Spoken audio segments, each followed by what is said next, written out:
Hello বন্ধুরা, welcome back to my channel.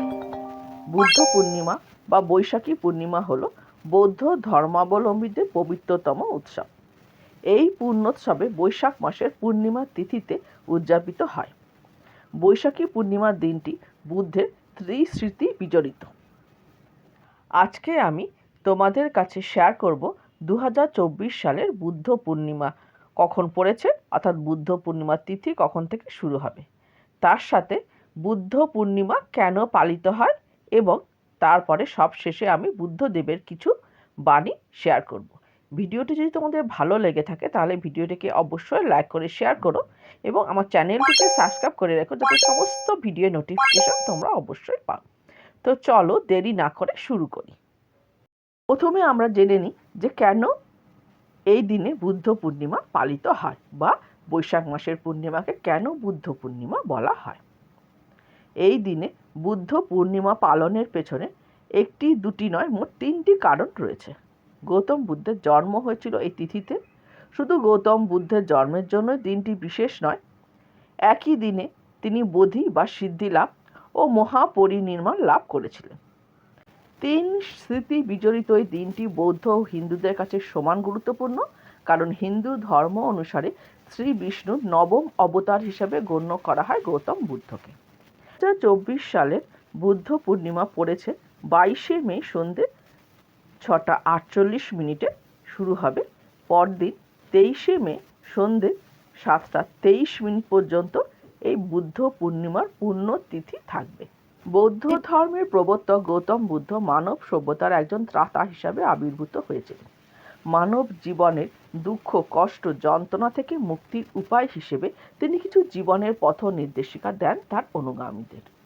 এই দিনে গৌতম বুদ্ধকে তার অনুসারীরা স্মরণ করেন একাগ্র চিত্তে। তাকে শ্রদ্ধা জানিয়ে তারই কিছু উক্তি তোমাদের কাছে শেয়ার করছি। ধৈর্য হলো একটি গুরুত্বপূর্ণ জিনিস। মনে রাখবে, একটি কলসি বিন্দু বিন্দু জলের দ্বারাই ভর্তি হয়। যে ঠকে সে কাঁদে, এমনকি যে ঠকায় সেও কাঁদে।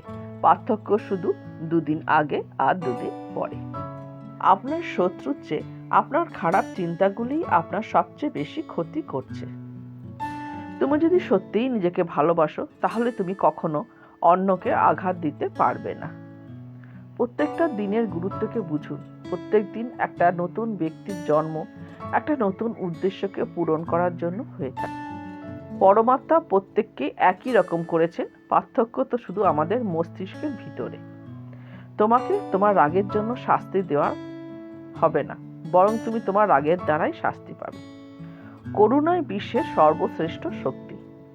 বৌদ্ধং শরণং গচ্ছামি। বৌদ্ধ ধর্মের মূল কথাই তাই। এই ধর্মে কোনো জাতিভেদ নেই, হিংসার কথা নেই, কেবল বুদ্ধের শরণ নেওয়াটুকুই সার। বিশেষজ্ঞদের কেউ কেউ মনে করেন বুদ্ধ কেবল তথাগত নন, তিনি যেন চেতনারই দ্যোতক, আর সেই চর্চার শরণে যাওয়ার কথাই বলে গিয়েছেন বুদ্ধদেব। তবে আজ বোধহয় সেই পন্থার কথা ভুলতে বসেছে বিশ্ব।